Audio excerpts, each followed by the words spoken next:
Hello and thank you for choosing Lolwe TV. This is News Hour, the political show that gives us the platform to talk about matters that affect our country, matters bedeviling our country, and put everything into perspective. I am Chris Owino, and today we are going to talk about youth and politics. And to help me dissect and bisect this topic and bring the point home, I am joined by Kinara Friday, one of the hopeful presidential candidates in the 2022 general election. Mr. Friday, welcome to Lolwe TV. I appreciate so much. I appreciate. It's actually a pleasure to be with you here. Maybe I'll just give you the platform to tell our viewer who is Friday Kinara. The floor is yours. Thank you so much. I first appreciate the privilege, especially you have extended to me, to be in Lolwe TV station, and especially to be able to articulate issues that affect our nation. So I probably first start with the introduction. My name is Friday Kinara. I was born on Friday, and my father said that he will call me Friday. So my home area from where I was born, I come from Kisii. But I was raised up in Nairobi City. So I appreciate the privilege of being here today, especially to articulate our issues. I intend to be running for the presidency of this nation come next year general election. And this time we are not just taking and watching up.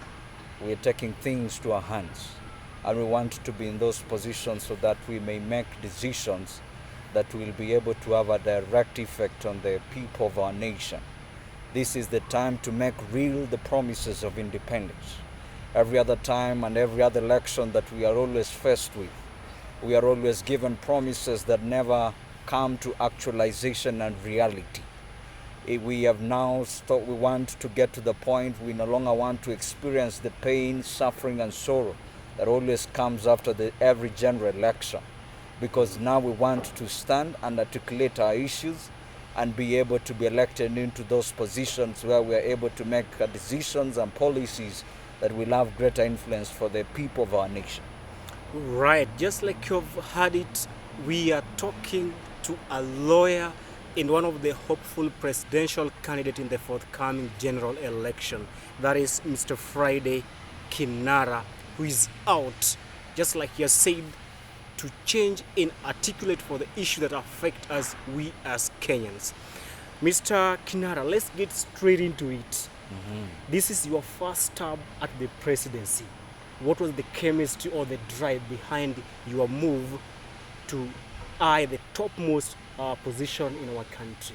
Why do you want to be president of our country? I appreciate. Now, for a matter of fact, and this is where I want us to get real to the issues. We must be very honest with ourselves. But one of the things that has greatly been hailing our nation especially is the decisions and the policies and the way our governance of our country is ran. And the highest position for a country and nation is the presidency. It is the presidency that where the policies are made and the laws are made and the engine of our nation. Now, my reason why I want to be the president of this country is because then when the policies are made, they have a greater influence on our people. The greater decisions are made by the seat of presidency.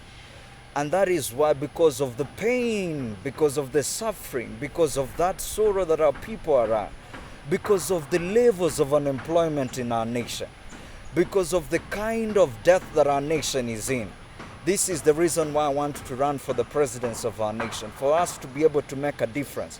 Because it is in presidency where the decisions have a wider and larger effect to the people of our nation.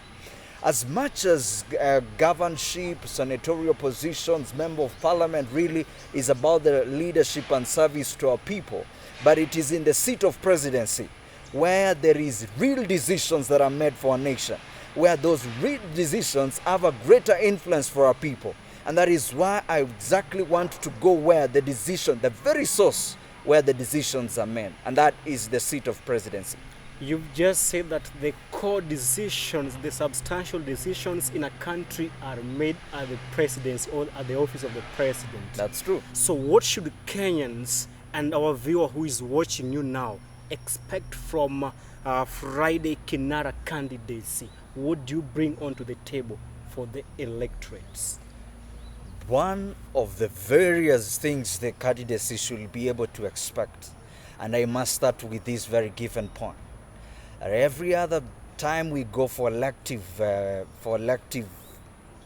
positions, and every other time we have a general election to run and elect people in the various seats of either presidency, senatorial position, or MC, or members of parliament, we need to vote for good leadership qualities that we can see in a leader.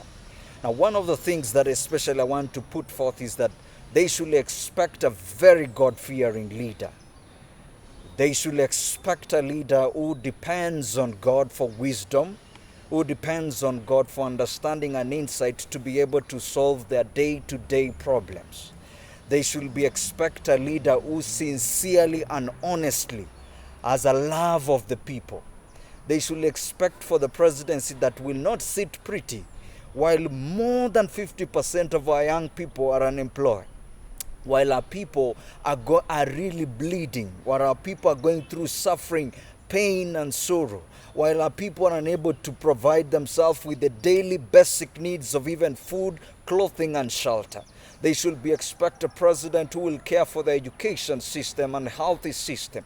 This is the kind of leadership we need, and they should expect a president who's very hardworking for the same, and who relates with their pains and suffering, and who does a daily briefs of the economic struggles that we are in and the solutions we are putting in place for us to be able to provide and to elevate our people from the caste poverty that they're experiencing.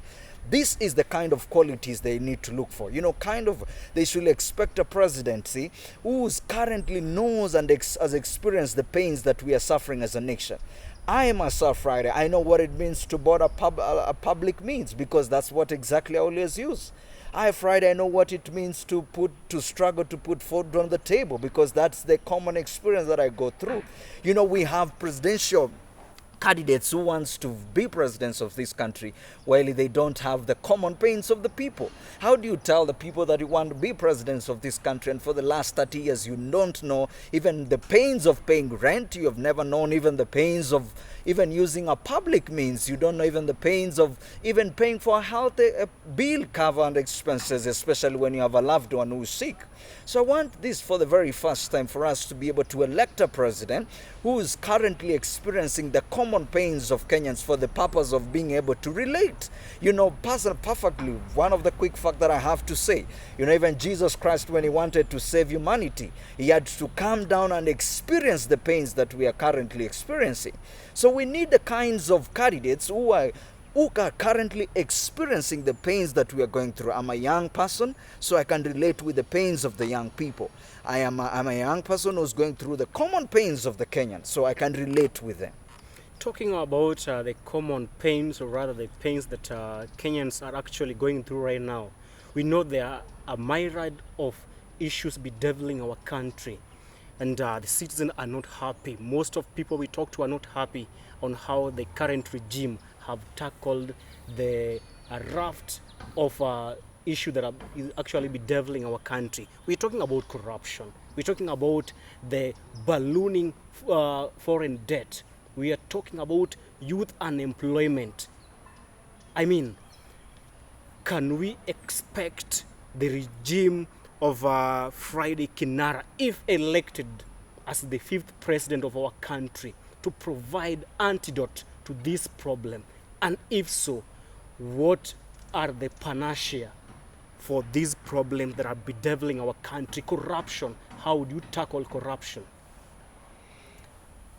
Honestly speaking, since the independence of our nation, and every other leadership that has come into place has given us the promissory note that it is going to handle the aspect of corruption in our nation. This is a promise that we have received from every government that has come into place. But after every 5 years, we have come to the sad reality that they have not been able to live to their, according to their promises. And this has really affected, especially even the unemployment rate of our people.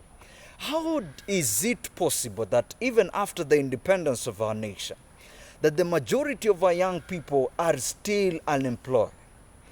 That means, what it means is that our nation has no future when its young people are unemployed.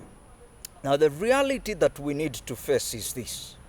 This promissory note, when we make a promissory note that we will be able to live to the expectations of those promissory notes that we have made, especially when issues to do with corruption, we first need to realize that we have made that vow not only to the people, but even to God himself, because it will bring all of us to judgment according to our acts and according to those promises that we have made to the people. Now, I personally, Friday Kinara, when I become the president of this nation, there are certain measures I will make to be able to cope with corruption. And one of them is to empower the judicial system. One of the things that really we are suffering from, especially when it comes to fighting corruption, is that the judicial system is not empowered itself. My government will tremendously empower the judicial system so that we may be able to sit down with the judicial system and agree by policies and by law that no civil case or criminal case will be able to take more than 7 months of litigation in the courts of in the corridors of justice.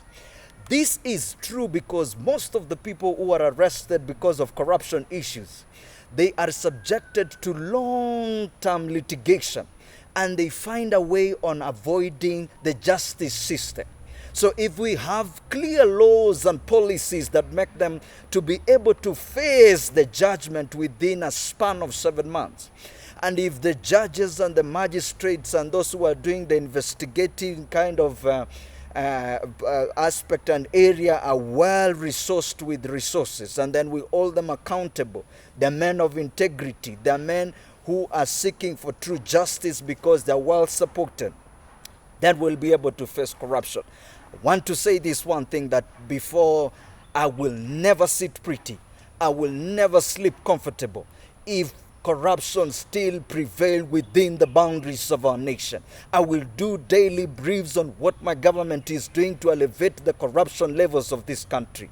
I will honestly, with all the resources, I will chase every single person who's stealing the resources of Kenyans, because he's making Kenyans sleep hungry, he's making Kenyans go sick without receiving the amount of money they need to be able to cover for their health cover, and they will not sit pretty by stealing Kenyan money. The basic needs need to be provided for the people, and I will employ all resources within the government to be able to bring them to justice. This I will do, and my vow is not only to the people, but to God himself. It is so interesting that you've alluded to the fact that one of the landmines that actually make fight against corruption and graft in our country is the duration, the duration that it takes to handle and determine corruption cases. Yeah.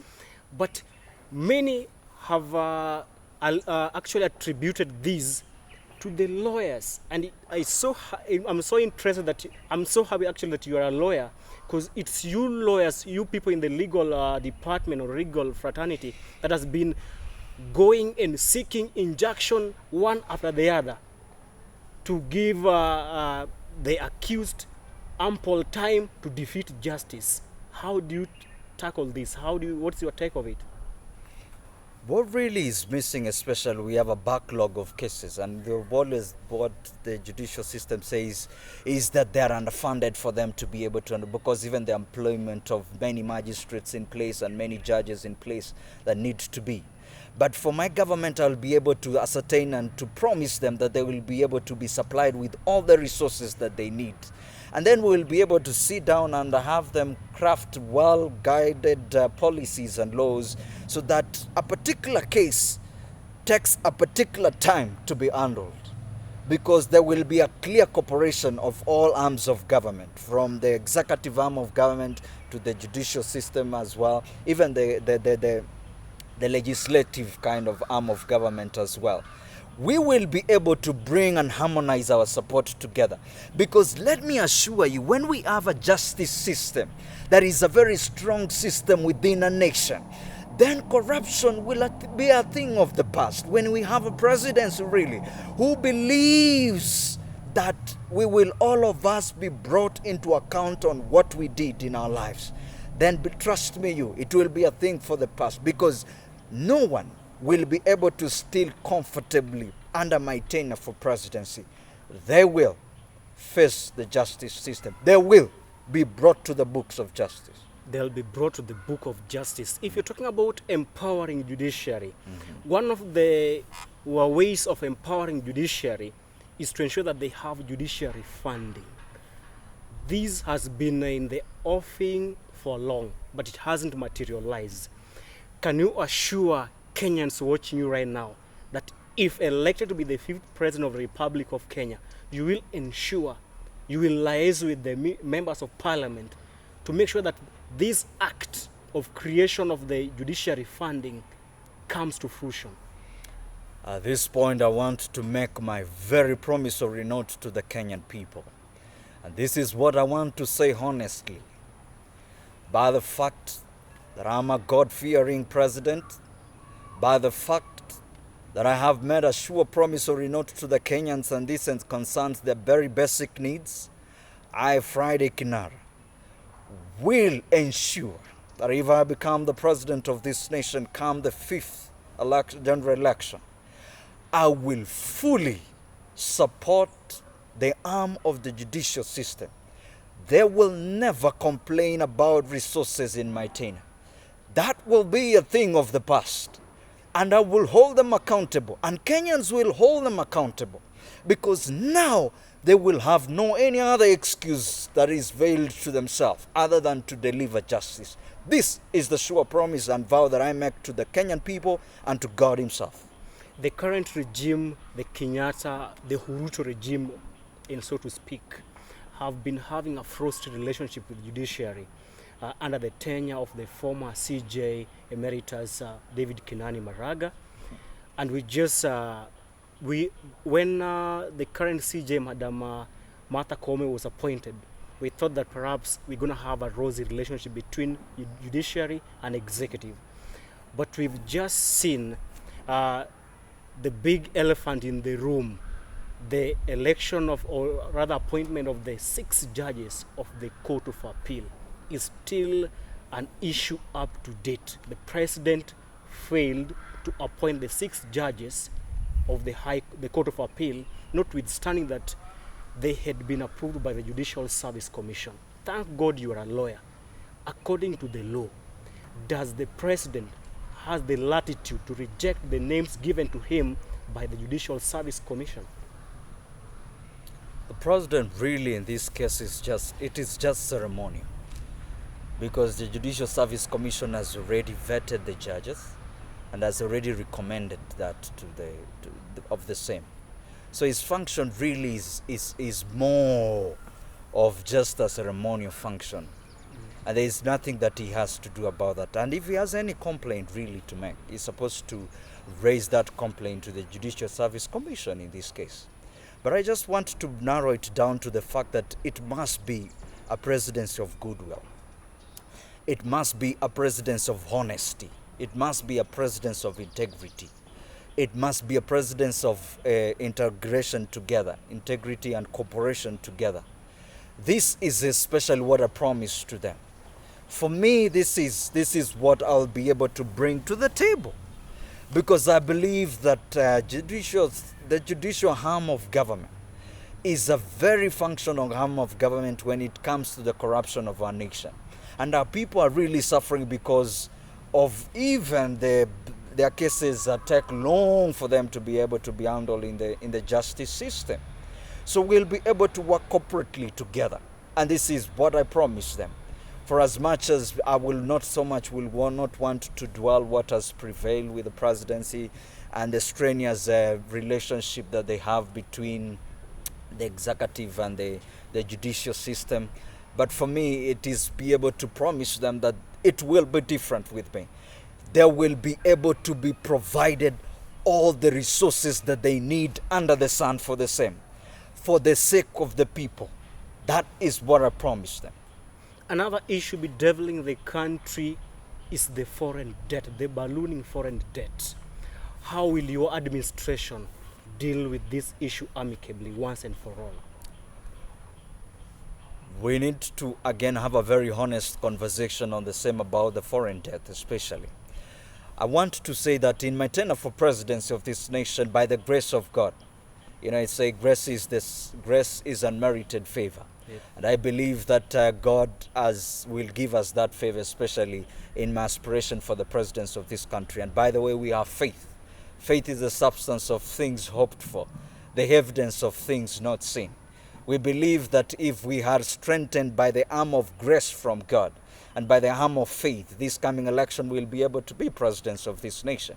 And in that aspect, the reality about the international debt that we have as a government, this, for me, I will have a policy that let us not now be able to borrow anymore until we are able to prove to ourselves that we really are in need of that international debt.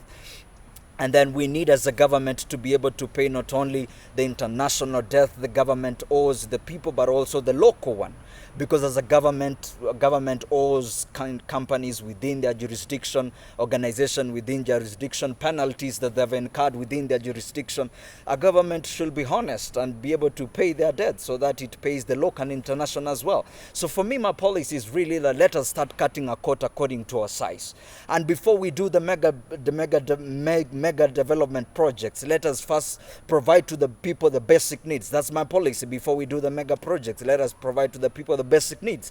And before we do even the basic needs, even the projects that we already have, let us do maintenance. We have this tendency whereby we want to do the mega projects, even the ones that we have already done, we don't even maintain them in the first place. For me, so basically I will want to say this. And when we do these mega projects, because we have learned, our people have been reduced to be mere technicians in those mega projects. An example that I want to give you is the Mombasa project that the president has initiated the other time.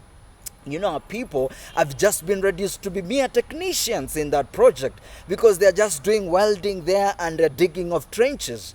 That is not empowering our people. We should empower our people to real professionals. It is very sad, especially when it comes that the greatest of our brains are always given to the medical field. The medical field, that is what are given. And no sooner they are done with their medical training, they are out for industrial action because they are exploited, they are not really paid very well. And our best of brains are not given to manufacturing. Our best of brains are not given to real training of professionalism when it comes even to industrialization and manufacturing. That is why when we have the mega projects, our people are reduced to technicians. Now, what is the need? Let me ask you. If honestly we are doing empowering within our people by the fact that we are borrowing, if we bring these mega projects, who are able to run those mega projects, it is clear fact that in the past, the projects that have always existed, those projects have been run by foreign companies. Even the professionals that are there by foreign companies.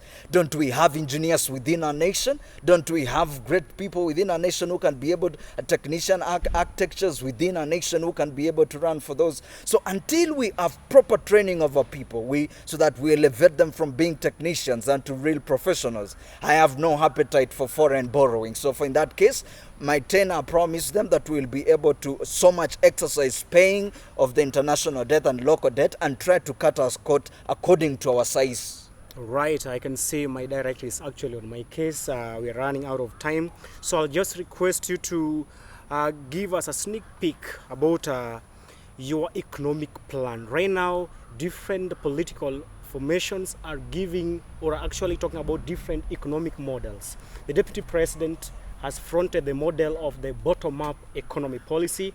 The former premier, who is yet actually to declare whether he's going to vie or not, but he's giving snippets that he's going to vie for the next presidency. And his economic policy is made in Kenya. What's your plan for revitalizing the economy that is actually on recess? What is your economic agenda and blueprint for our country? My economic plan is to really first be able to bring the justice to everyone. It is to be able to bring that very particular justice to everyone. Now, for us to be able even to think of the greater things that we'll be able to do, let us first plan to do the very basic things to everyone else. You know, those who are in the bottom there, they are struggling to be able to take their children for education, the education system.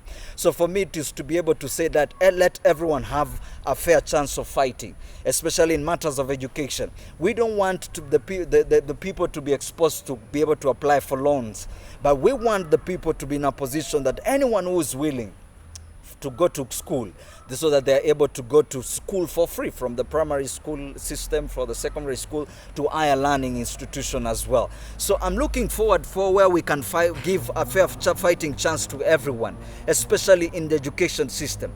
My plan, especially my economic plan, is to provide the very basic things to the free people, especially education system, is to give the education system to be very free. The health cover system as well, it is supposed to be provided to be very free to everyone, so that they also have a fighting chance. The food, clothing and shelter, those are things, that 5 basic things that we should be able to provide for our people to be able to be free. And especially like farming. My economic plan, especially in farming, is to be able to assure the farmers that if they go for farming, we'll be able to consume as a government. If they have anything, we'll be able to set up the market, government market within the wards. So whatever things they go to farm, if they bring them to the market, government markets, will be able to consume. It is to lower the taxes of raw materials as well. So there is much more in our manifestos that we'll want to give. There is much more, so that we may be able to bring everyone into place, and we promise that we'll be able to create 1 million jobs for every person in each and every year. 1 million jobs for the unemployment of our youths. How will you do that? That's exactly what we want to do. Especially, we want to say that every other young person, every other person who wants to venture into self-employment is just simply to be able to register with the government and be able to come up with what kind of product they want to be able to provide for. And so they will be the producers, the government will be the consumers, because the government has the capacity to seek for connection and international market as well. Actually, we will be giving almost monthly briefs on how we are growing that promise of creating 1 million jobs every year, so that we may have zero unemployment, so that every single person is either in the formal section or in the informal section, is either directly employed by the government or is directly employed by doing the self kind of employment in business. Okay, I know we're gonna have an ample time next time, so that we delve so much into your economic blueprint. We're going to invite you again, so that you come and delve so much into it. Maybe some are asking, which political vehicle are you going to use to vie for presidency? That's a very good question, and I want to tell them that soon enough we are availing a political house, so that party that we'll be using for the vying of this general coming election, that will be able to fill in the MCAs, the members of parliament, the senatorial position, the gubernatorial position, and all the way up. And so we are telling the people to watch out. This will be the outfit where we'll be able to basically share only on great ideas on how to move our country forward. So it is coming. There is the greater. Actually, I want to say that's not even a third force. It is the very first force that is coming. The other forces will maybe be able to come second and third, but the provision of the first force has already been taken up. Some of the political pundits say that the race for 2022 is a 2-horse race. The Deputy President, UDA, the Hustler Nation, and the NAS, the One Kenya Alliance. What do you make of it? I want to assure especially the people, honestly speaking, just watch in the next 3 months. There will only be 1 horse in this race, and others will be doing catch-up. The people, you need to know that the people are already fed up with these current political leaders that they've always been having. These are the same people that have always been serving our government. And the problems that we are facing, it is because the problems, they have never been elevated by their ideas. The people are looking outside this time. The people are looking for someone who is wise, someone who seeks for wisdom, understanding, and insight from God. Someone who is there and wants to solve and wants to provide solutions to them. And I want to assure you the truth is, there is this propaganda that there are 2 horse races. But I want to assure you in the next 2-3 months, you will be able now to see the one real horse on the road and the others doing catch up, because the people are able to subscribe to us because of the ideas that we have and because of the love that we have for them, and because we really are fresh and new and we bring something new and we want to solve their problems. You are fresh and new, and people should expect one force. One force. I can't wait to see it. My director is on my case. I'm pinched for time, so we have to call it. But before we call it a wrap, let me just give you 1 minute, strictly 1 minute, to give your parting shot to our viewer who is watching you now. My parting shot, especially to the Kenyans, I want to say this. It has come time to make real the promises of independence. It has come time for real for us to elect a president who is wise, a president who seeks for understanding and insight from the Lord, a president who loves our people, a president who provides solutions to our people, a president who reaches to them, a president who cares for our children, a president who is experiencing the common pains of our nation and for common pains of our people. It has come time for us to vote for fresh, new. It has come time for us to vote for someone who knows where the shoe pinches. We have always looked out for the proponents of who wants to vie for the elections of this time. They are the common people. They have been there. They have never solved the problems. We are still in pain. We are still bleeding. But now it has come time. Vote for Friday Kinara, this general coming election for the presidents of this country. And I know by the grace of God, God's grace is sufficient for us. God's favor is upon us. God will make a way where there seems to be no way. Continue believing in us. Continue providing the enablers. And we shall be home safe and dry. God bless you. God bless our nation. Vote for Friday Kinara. God bless you. Right. Many thanks for watching Lolwe TV. This has been News Hour, and today we've been talking to Advocate Friday Kinara, who is also vying for presidency in the forthcoming general election. Mr. Friday, many thanks for heeding to our invitation and for your insight as well. Appreciate the given opportunity that you're giving me. We wish you all the best in your presidential bid. Thank you so much, and vote for Friday, the solution of the nation. Okay.